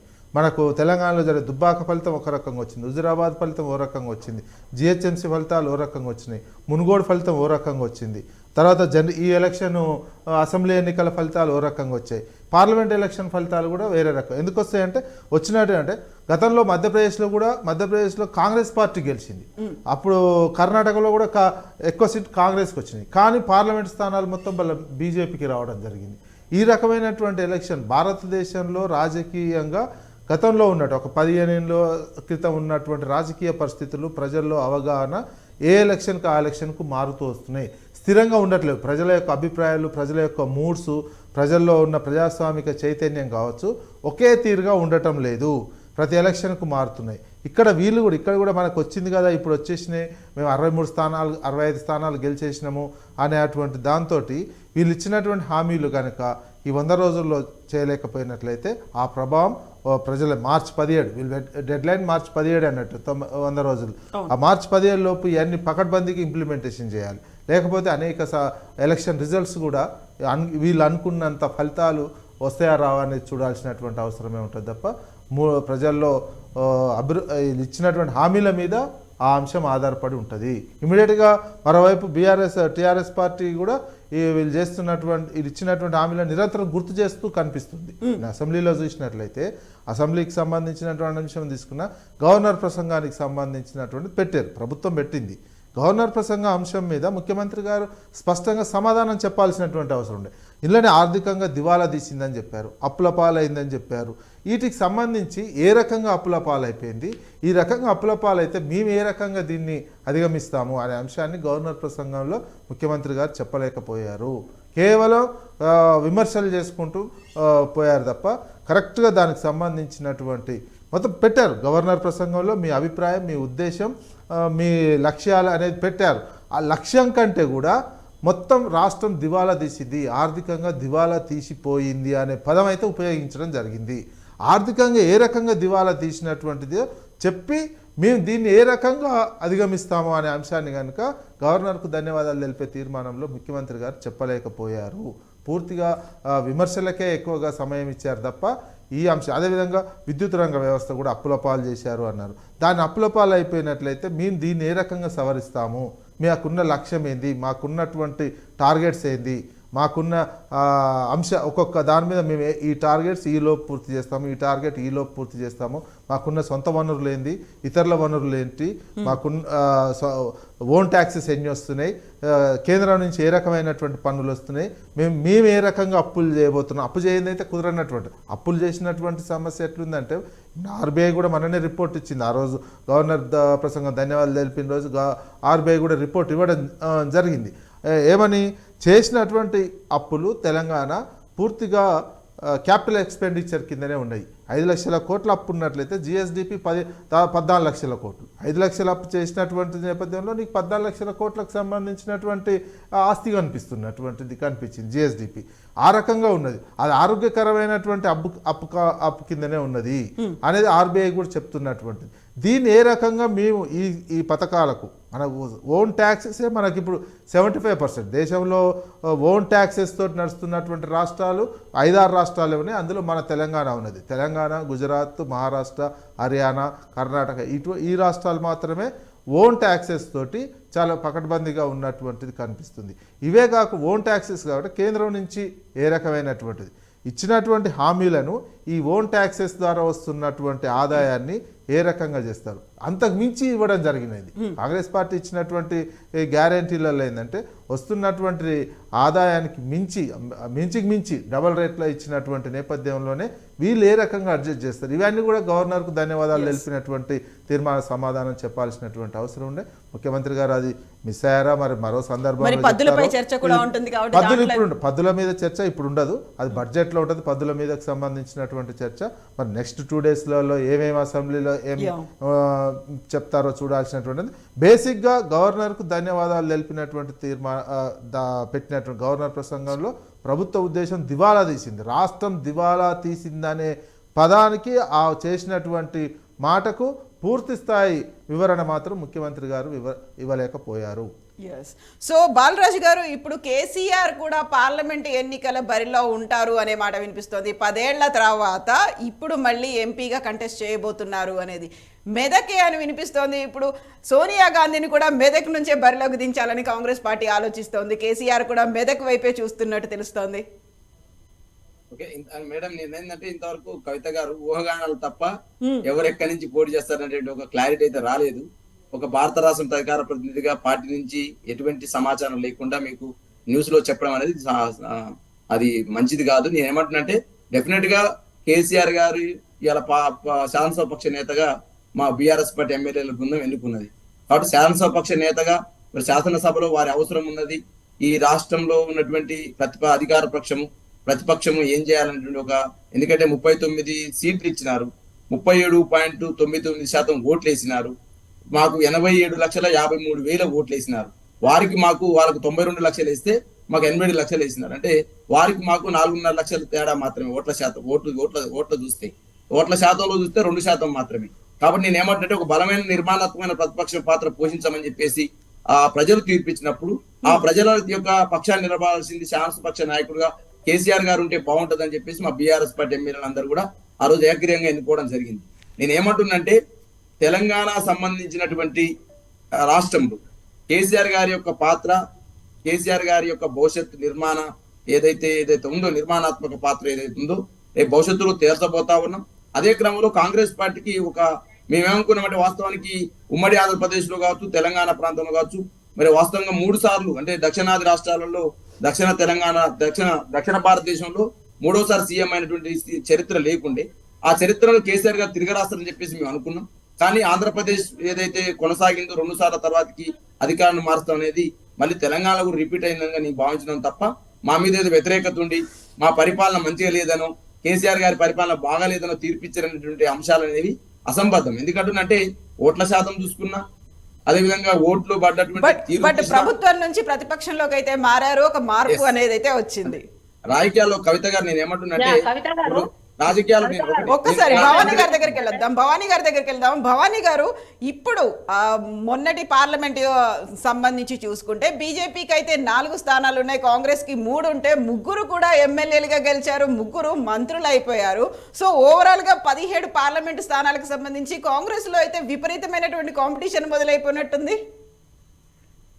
ఎస్, అది మాట్లాడే కంటే ముందు ఇందాక విజయ్ గారు బాలరాజు మాట్లాడిన దానికి రెండింటికి నేను ఆన్సర్ ఇవ్వాలి. ఆయన అప్పులు మాట్లాడుతూ విద్యుత్ శాఖ అప్పులు అన్నారు, అవి బకాయిలు అంటారు, అప్పులు అన్నారు. సో అప్పులు తెచ్చింది ఇప్పటిగా 6 లక్షల కోట్లు అప్పు చేసి కూడా బకాయిలు కూడా చెల్లించలేదు. అంటే ఈ పైసలన్నీ ఎక్కడ ఖర్చు పెట్టిండ్రు, దాని మీద డెఫినెట్ గా అన్ని చేస్తారు, ఎంక్వైరీ చేస్తారు. ఎక్కడ ఏ శాఖలో ఎక్కడ లోపాలు జరిగిందని ఇరిగేషన్ శాఖలో 53,000 కోట్ల బకాయిలు, సివిల్ సప్లైస్ దాంట్లో అన్నిట్లలో బకాయిలే ఉన్నాయి. మొత్తం అప్పులన్నీ తెచ్చినాయన్ని ఓన్లీ మరి ఎక్కడ పెట్టిండ్రు అర్థమైతలేదు. కాళేశ్వరం అనేది ఒక ప్రాజెక్ట్ కట్టిండ్రు, అంతకు మించి చేసింది ఏం లేదు. ఇక ఎప్పుడో కట్టిన హాస్పిటల్స్ కి అదనపు గది కట్టి దాన్ని అదన్నారు, తర్వాత అదనపు గది కట్టి స్కూల్స్ కి రంగులేసి దాన్నే KG to PG విద్య అంటున్నారు, గురుకుల పాఠశాలలు అంటున్నారు. మిషన్ భగీరథ కింద అప్పుడెప్పుడో ట్యాంక్లకు ఉన్న వాటికే బ్లూ కలర్ లేసి మిషన్ భగీరథ అంటున్నారు. అంటే వీళ్ళని చెప్తున్నా కదా, ఇవి నానా బీభత్సం ఇవన్నీ చేసింది. ఒక రోజుతో బయటికి పోదు. డెఫినెట్ గా గవర్నర్ గారి ప్రసంగం తర్వాత ఇచ్చేది ఉండే వస్తాయి, ఇస్తాం, అన్ని చెప్తాం, కరెక్ట్ గట్టిగా సమాధానాలు అన్నిటి మీద ఒక్కొక్క దాని మీద ఎంక్వైరీలు వేస్తా ఉంటే అన్ని ఉన్నత ధర్మాసనంతోనో లేకపోతే నీ మంత్రి మండలితోనో అప్పుడు కూడా అధికారం ఉన్నారు, కాళేశ్వరం కుంగింది అనగానే ఇమీడియట్ గా ఎందుకు నువ్వు కమిటీ వేయలేదు అని అడుగుతా ఉన్నాం. అంటే ఇన్ని తప్పులు చేసుకుంటా కూడా ఇంకా దొంగ అన్నట్టుగా మందిని అంటా ఉంటే కించిత్ బాధ అవుతుంటది. ఇక బాలరాజు చెప్తా ఉండి ఇక నేనైతే ఇక మా ముఖ్యమంత్రిని మించింది లేదు, ఇంకా మమ్మల్ని ప్రజలు ఎట్లా పక్క పెట్టినా పెట్టిండ్రు. And you have to know the math. అది 1.6% 7% అని కాదు. మీ కేటీఆర్ కూడా అసెంబ్లీలో అదే మాట్లాడతాడు, అది 0.001% తో గెలిచినా మేము గెలిచినట్టే సోదరా, ప్లీజ్ నో ద మ్యాథ్, దాన్ని గెలుపనే అంటారు. ఇంకా మీరు ప్రతిపక్షంలో బలమైన ప్రతిపక్షం ఉందని నేను మొదలు ఒప్పుకున్నా, 39 is a గుడ్ నంబర్ అని చెప్తా ఉన్నా. సో అట్లా నిర్మాణాత్మకంగా ఉన్నారు కాబట్టి మంచి పనులు చేసి మంచిగా మెప్పు పొందుకొని మీరు కూడా పార్లమెంట్ లో ఎలక్షన్ లో రండి, అక్కడ చూసుకుందామంటా ఉన్నాం. ఇకపోతే కాంగ్రెస్ పార్టీలో ఆబ్వియస్ గా గెలిచిన కాబట్టి ఇప్పుడు రాష్ట్రంలో ఇక్కడ గెలుచుకున్నాం కాబట్టి ముందు కంటే కూడా ఇంకా ఎక్కువ కాంపిటీషన్ అన్నట్టుగా మీరు అన్నట్టుగా అందరూ వస్తా ఉంటారు. డెఫినెట్ గా చూసి పార్టీకి పనిచేసిన వాళ్ళు ఎవరైతే ఉన్నారో, పబ్లిక్ ఫిగర్ ఎవరైతే ఉన్నారో వాళ్ళకే అవకాశం వస్తుంది, జనాలలో ఉన్న వాళ్ళకే. సో అట్లనే ఇప్పుడు కూడా మేము అదే చెప్తా ఉన్నాం, 100 రోజులలో చేస్తారా చేయరా చెప్పినాం, చేస్తా ఉన్నాం. వాళ్ళు 10 ఏళ్ళైనా ప్రశ్నించని వాళ్ళు వీళ్ళు. ఇప్పుడు విజయ్ గారు మాట్లాడుతూ 10 ఏళ్ళైనా వాళ్ళు చేయలేని ప్రశ్నిస్తలేరు. కేసీఆర్ 100 అబద్ధాలు పుస్తకం వేసినాం, మేము మొత్తం పుస్తకం వేసినాం. ఆయన ఒక్కటి కూడా చేయలేదు. 3 ఎకరాలు ఇస్తానని దళితులకు ఇచ్చిండా? అవన్నీ కూడా మరి 10 ఏళ్ళైనా ఎవరు అడుగుతలేరు. కాంగ్రెస్ పార్టీ 100 రోజుల్లో చేయాలని ప్రెషర్ ఎందుకు బిల్డ్ చేస్తున్నారు అంటున్నా. డెఫినెట్ గా చేస్తాము, మీరు చేసినా చేయకపోయినా మేము చెప్పినాం కాబట్టి మొదటి నుంచి అయినా కాంగ్రెస్ పార్టీ చెప్పిందే చేస్తే చేసేదే చెప్తారు.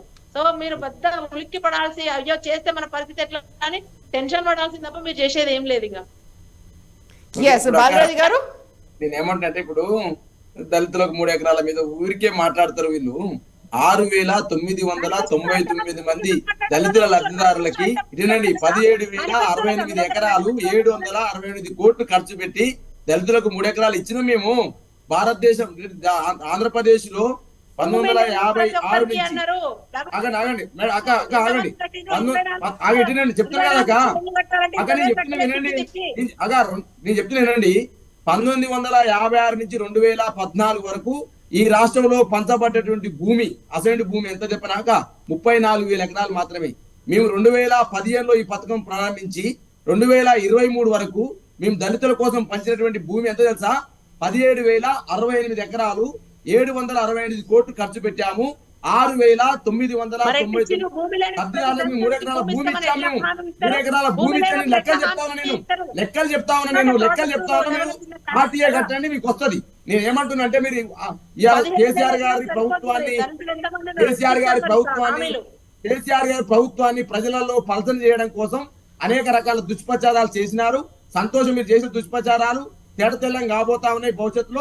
ఎందుకంటే మీ యొక్క ఎలక్షన్ కాంగ్రెస్ పార్టీ సంబంధించిన ప్రభుత్వం దళిత బంధు లేదు, దళితుల 3 ఎకరాల భూమి లేదు. సో ఇప్పుడు బాలరాజు గారు ఇప్పుడు ఏవి కీలకమైనటువంటి అంశాలు కాబోతున్నాయి? బీఆర్ఎస్ ఏది ప్రచారాస్త్రంగా ఉపయోగించకపోతోంది ఈ పార్లమెంట్ ఎన్నికల్లో?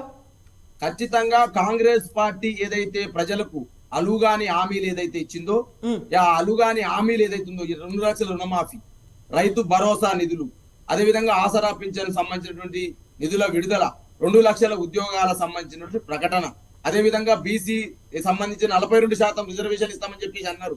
50% రిజర్వేషన్ల కంటే ఎక్కువ ఇచ్చే పరిస్థితి లేదు. మరి 42% రిజర్వేషన్ ఎట్లా పంచాయతీ ఎలక్షన్ లో అమలు చేస్తారో ఇలా భవిష్యత్తులో ఉంది. ఇంకొక అంశం కూడా ఉంది. ఇలా కేబినెట్ లో కవిత గారు నేను అంటా ఉన్నా, అంతకుముందు మాట్లాడినారు ముదిరాజుల గురించి. ఇలా ముదిరాజులు 10% జనాభా ఉన్నారు, వాళ్ళకు స్థానం లేదు. యాదవులకు స్థానం లేదు, మైనార్టీలకు స్థానం లేదు, లంబాడీలకు స్థానం లేదు, మున్నూరు కాపులకు స్థానం లేదు.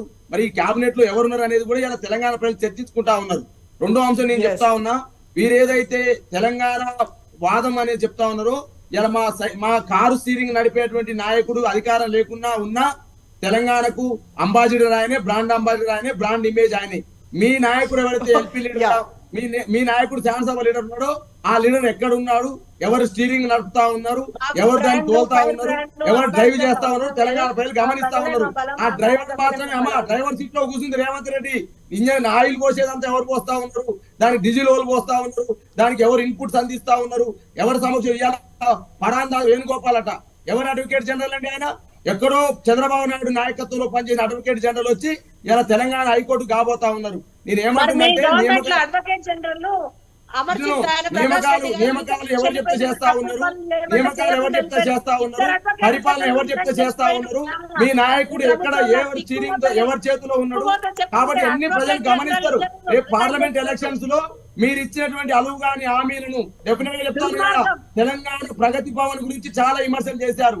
ప్రగతి భవన్ లో డిప్యూటీ సీఎం బట్లు పట్టికలమార్కు ఉంటలేడా? సెక్రటరీ గురించి చాలా విమర్శలు చేసినారు. సెక్రటరియట్ లో మీ మంత్రులు, మీ హెచ్ఓడీలు, మీ ముఖ్యమంత్రి ఉన్నట్లేదా? కాబట్టి ఇవన్నీ కూడా రేపు చర్చకు వస్తాయి. నేను ఏమంటున్నానంటే ఇవాళ తెలంగాణ ప్రజల ముందు కేసీఆర్ గారి యొక్క ప్రతిభను, కేసీఆర్ గారి యొక్క పరిపాలన అబాస్పాలు చేయాలనే ఒక అక్కసు మాత్రం ఇవాళ తెలంగాణ ప్రజలు గమనిస్తా ఉన్నారు. మునుముందు ఖచ్చితంగా ఏర్పడుతుంది. ఎస్. సో విజయ్ గారు, ఏవి కీలకమైనటువంటి అంశాలు కాబోతున్నాయి, కీ పాయింట్స్ గా ఇవి కీ రోల్ ప్లే చేస్తున్నాయి అంటే ఏం చెప్తారు? పార్లమెంట్ ఎలక్షన్స్ లో ఒకటి ప్రధానంగా ఇప్పుడు ఇచ్చిన కాంగ్రెస్ పార్టీ ఇచ్చినటువంటి హామీలను 100 రోజుల గడువు పూర్తవుతుంది. అప్పటికి ఈ 100 రోజుల గడువు పూర్తయినటువంటి నేపథ్యంలో ఇంప్లిమెంటేషన్ ఏ రకంగా ఉంది, ప్రజల జీవితాల మీద ఏ రకమైనటువంటి ప్రభావం చూపించింది అనేది ప్రధానంగా ఎన్నికల్లో ప్రభావం పడుతుంది. ఎందుకంటే మొత్తం రాహుల్ గాంధీ, సోనియా గాంధీ, ప్రియాంక గాంధీ, మల్లికార్జున ఖర్గే వీళ్ళందరూ దాని మీద ఇచ్చినటువంటి గ్యారంటీ ఇచ్చినటువంటి దాంట్లో ఉన్నారు. అవి పకడ్బందీగా ఇంప్లిమెంటేషన్ చేయాల్సినటువంటి అవసరం ఉంది. ప్రధానంగా ఎజెండా బీఆర్ఎస్ పార్టీ కూడా అదే ఎజెండా ప్రజల్లోకి తీసుకుపోయే అవకాశం ఉంది. వీళ్ళ వైఫల్యాలు చెందినట్లయితే ఈ ఇంప్లిమెంటేషన్లో ఏమాత్రం తేడా వచ్చినా బీఆర్ఎస్ పార్టీ అక్కడ రెడీగా ఉంది. బీఆర్ఎస్ పార్టీ ఉన్నది, అదేవిధంగా బీజేపీ పార్టీ వాళ్ళు కూడా చెప్తూ ఉంటారు. ఈ రకమైనటువంటి ఎజెండా మాత్రం ప్రధానమైనటువంటి వీళ్ళ ఈ 3 నెలల పరిపాలనే పార్లమెంటు ఎన్నికల్లో ఎజెండా కాబోతుంది.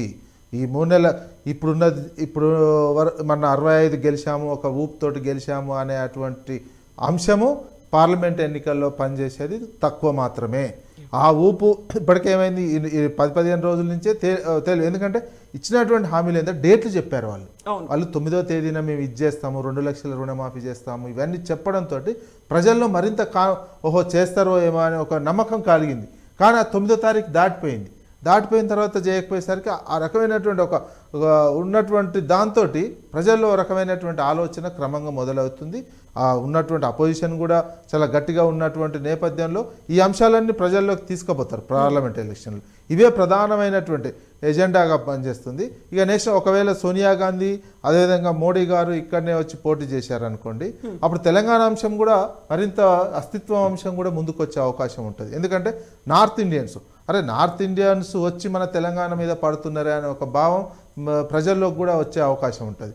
ఆలోపు ఈ ఇంప్లిమెంటేషను అదేవిధంగా ఇద్దరు కనుక పోటీ చేసినట్లయితే తెలంగాణ మీద ఈ ప్రభావాలు ఈ అంశాలు తెలంగాణ ప్రజల మీద పడే అవకాశం ఉంది. ఆ అంశాల మీద ప్రజలు మనది మనం మళ్ళీ మన అస్తిత్వాన్ని కాపాడుకోవాలా లేదా అనేది ఆలోచించుకొని ఓట్లు వేసే అవకాశం ఉంటుంది. ఎస్ అండి, thank you so much Vijay గారు, భవానీ గారు, బాలరాజ్ యాదవ్ గారు. మళ్ళీ మనం మాట్లాడుకుందాం. పార్లమెంట్ ఎన్నికలకి ఇంకా 90 రోజులు అంటున్నారు, లేదు ఇంకా 15-20 రోజుల ముందే వస్తాయంటున్నారు. కాబట్టి ఏం జరగబోతోంది, ఎవరెవరు ఎక్కడి నుంచి బరిలో దిగుతారు, పొత్తులు కూడా ఉంటాయా, ఒంటరిగానే బరిలోకి దిగుతారా, బోల్డ్ అన్ని అంశాలు అయితే ఉన్నాయి. వాటన్నిటి గురించి మనం మాట్లాడుకుందాం. థ్యాంక్ యూ సో మచ్ అండి మీ అందరికీ. ఇలాగే డిస్కషన్స్ కంటిన్యూ అవుతుంటాయి. Stay tuned, keep watching. This is Kavitha signing off.